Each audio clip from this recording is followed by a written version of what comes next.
Hello and welcome to CLEA'S World. I am Claire, and today I would like to talk more about the messages I've received from the 25th dimension during my last qhht hypnosis session. And I'll be reading from a transcript. And when I speak of Lorrayne, I'm talking of the hypnotist who was asking me questions that I had prepared in advance of the session. And when I speak of me, I'm referring to myself under hypnosis, which means that the answers were coming from a 25th dimension. All right, before we move forward, I'd like to ask you to please subscribe to my channel if you haven't already done so.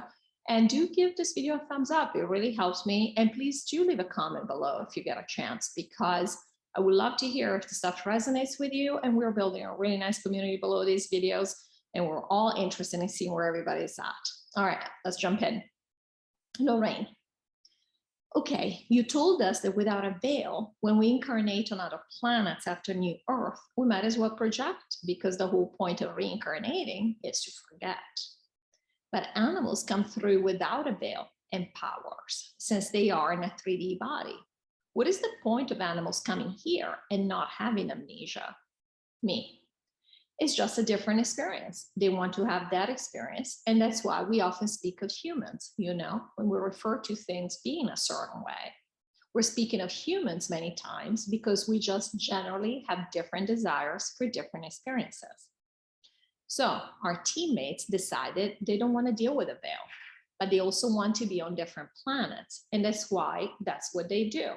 So they will come in and take over the limitations of that planet. Like cats, for example, they will look all small and fluffy, even though they're powerful beings like the rest of us, but they don't have a veil. They don't have to believe, all the limitations we impose on ourselves. I actually personally believe that cats are more powerful, but that might be just bias. I might have been living in the age of Egypt. I don't know. I just have a thing for cats. And I know I'm not the only one. All right, Lorrayne. Everyone in the Intel community is excited about the Starlink system, which is related to Elon Musk. Is any of this true? You told us that Musk is dead. Why do the white hats want to be associated with him? Do they know he's dead? Me.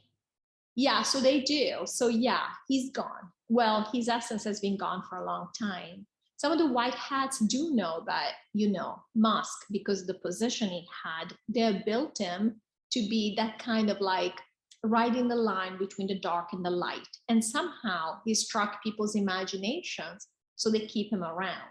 But no, he's not around. And even the Starlink is not what people think.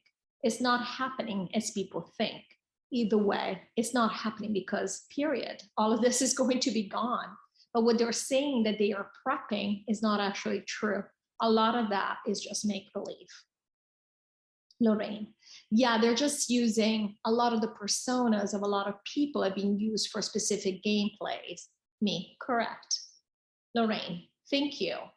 Claire would like to know, when was this game, The Matrix, started? Was it soon after the 25th was created? Me. Yeah, pretty soon. Yeah, we were bored very quickly because, again, there is no time. So we were experiencing eternity. So it's hard to say, X amount of years after. But yeah, pretty soon, we decided that because we're creative, Source is creative. So therefore, we are creative because we are Source. And we decided, oh, what shall we do? We come up with this idea fairly quickly. So we've been around for pretty much forever. And so the Matrix has been around for pretty much forever as well. Lorrayne.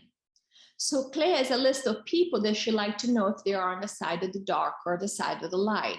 And I am not even going to share the list of people for the simple reason that the answers from the 25th didn't add anything to what we discussed before. I've done this a couple of times before. I never share names because the names are irrelevant.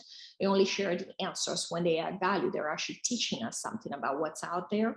So in this case, though, I want to share this because I asked about a friend of mine, and so you wouldn't know her. She's not somebody that you would find, on the internet or whatever.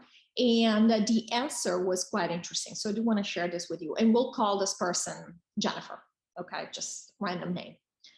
All right, okay, Jennifer. Claire wants to know if Jennifer is on the side of the light or the dark. She said she wanted to kill herself. And didn't want to hear the truth when Clea told her. Is Jennifer going with the aliens? Is that why she doesn't want to know the truth? Me. Yeah, she doesn't want to know that. She's had a very difficult life. She's encountered a lot of darkness in her life. She, of course, is an ascended master. She can handle all of that. But she has chosen to believe that she's a victim and she did not choose these things. As many of us do, we like to believe this is the entire purpose of believing, make believe in separation. So we can point the finger to someone else and say, you are the reason why this happened to me.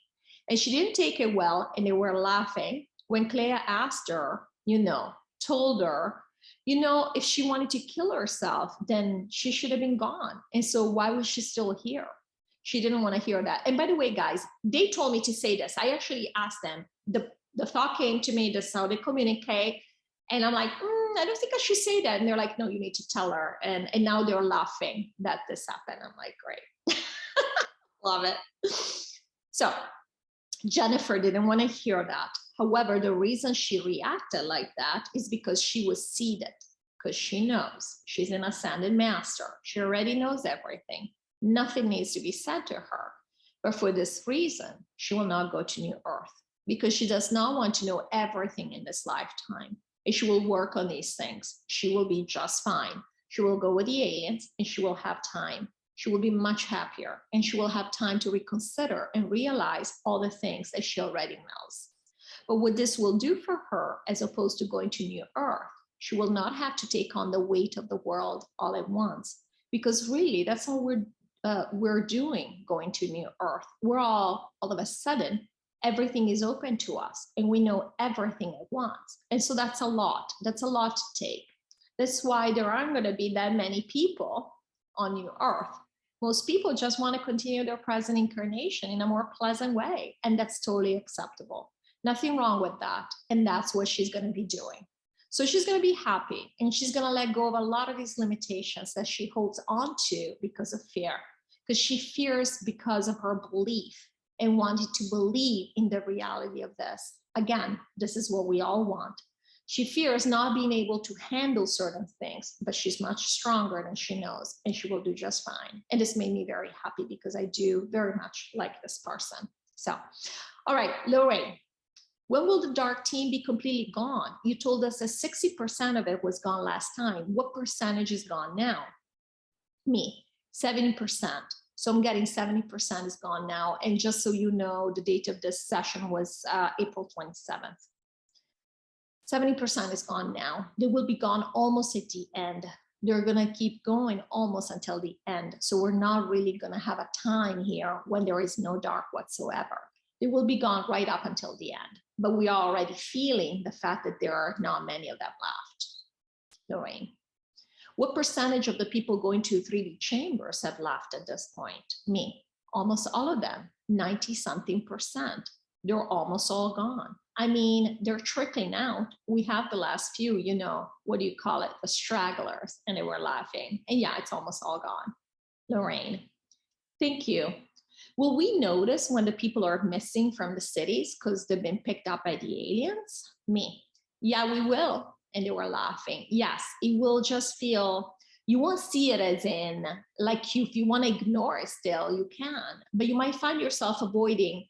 Say that you were living downtown and you could actually see it. You might suddenly find yourself all of a sudden be like, well, I don't feel like going out so much. So you don't see it, right? So you don't notice. So it's easier for you not to notice. Or you might go to the supermarket. Normally you go on a Sunday and normally it's crowded. So you don't want to know that it's Sunday and it's not crowded anymore. And so all of a sudden you say, I think I'm going to go Tuesday to the supermarket. And so when you don't see people, you're going to be like, well, because it's Tuesday. So you will figure it out on your own to where you set yourself up so you don't notice if you don't want to. But generally speaking, you will have thoughts coming into your mind when you look at areas that you think of as crowded normally. You'll be like, oh, the traffic is lighter. Oh, the supermarket is not so busy this week. Oh, the airplane is half empty, kind of thing, like that. So yes, if you want to, but you're not going to be alarmed necessarily. Now, you and I know. We know what the reason is, but another person wouldn't be alarmed. They would be like, okay, the airplane is half empty. They couldn't fill the seats. That's it. Lorraine, they just wouldn't have the awareness. Me, correct. They wouldn't think, oh my gosh, what's happening, right? Because you're not hearing it in the news and nothing bad has happened as far as you know. It's not like there was something that happened and took out half of the population. So you just think, oh, the airplane is half empty, or I got lucky, no traffic today, that kind of thing. You wouldn't be asking, oh, why is there no traffic? That's weird. Like, if you don't know that that's strange, you would just think it's a coincidence. Lorraine, okay. Were world wars real and did they happen as described? Some say that 90% of the world population died during World War II. So we had to reset after that to bring back the bulk of humanity. Is this true? And this is something I had read somewhere a long time ago, so I was curious. Me. Yeah, so we did not. So not 90% of the population. In fact, less people died in those wars than we think died in those wars. And so they were real, but they are not the way that they were described. It wasn't necessarily as dire or as many people died in them as we are told. They've been made to sound a lot worse than they were. And even the things, even the Jewish people, you know, who went to die, there weren't 6 million. So yeah, I mean that basically everything has been exaggerated to almost put a stain. So we feel guilty for these things, right? And that's why that's happening. But yeah, no, they were real. They're just not as described. And I want to say here, this is not to say that nobody died, nobody suffered, or that, especially the Jewish people, we know that things have happened. I have even been to Auschwitz, and so this is not to minimize. They're just saying, as usual, history is not the way we're told and things are exaggerated. In fact, I read somewhere that history books were rewritten. And for example, there was I forget who it was. I forget, there were two people. One was Churchill, Winston Churchill, and then there was another person. And supposedly they wrote books. I have not read them, so I'm just telling you hearsay here. They wrote books where they were saying, this was right after the war, where they were saying different numbers from the numbers that we kind of believe are correct these days. So that was interesting. Not to say that Churchill and the other person, which might have been the American president, I don't remember, were right. You know, I'm sure they had plenty of reason to lie about these things, but it's just to say that the account, we kind of, even normally from an historical perspective, we kind of come to have certain things in mind. It's almost like a consensus. It's not necessarily, you know, everybody's being counted down to the last one. So they're just telling us that a lot of these things are put out because there is a purpose to putting them out a certain way. Now, whether it was 6 million or even if it was 1 million, it's still 1 million too many. So I think we can all agree on that. Lorraine, thank you. Was Hitler really evil, or was he just a pawn of the deep state? There are rumors that he did not die after the war, and we're told that he moved to South America and then to Oregon in the United States with a lot of the other Nazis. Is this true? Me. Okay, so Hitler was on the team of the dark. He did die. And we are told these stories because we're supposed to always feel like it's never over and all the bad guys get away with stuff. It's the same thing they do when Gates, the original Gates, is dead. They put in another one, and another one, because they just can't come up with anything new. So no, it's not true that Hitler actually did die. And yes, he was, you know, he was on the team of the dark. And so he did what he did. And yes, he was a pawn because, of course, he, you know, the team of the dark is no walk in the park. They have to deal with a lot of other stuff. So yeah, he was a pawn. I mean, all of them. And of course, not a pawn as in his essence decided what he was willing to do, but you are a pawn at the end of the day. I mean, a lot of things happen to you that you really would prefer not to. And again, this was not to bring, you know, sympathy and say Hitler was a victim. That's not the point of the answer. The answer is giving us more depth and more introspection into what actually happens on the side of the dark. And that's why I thought it was interesting. And I want to share with you, especially when they say that the reason we are told, the reason there are all these rumors about these people that, oh my God, they never die. It's almost like Elvis. He keeps coming back. is because there is a purpose there. They're trying to get you to feel a certain way. And it was spot on when they said it. I recognize it. They just want us to feel like nobody ever gets punished, you know?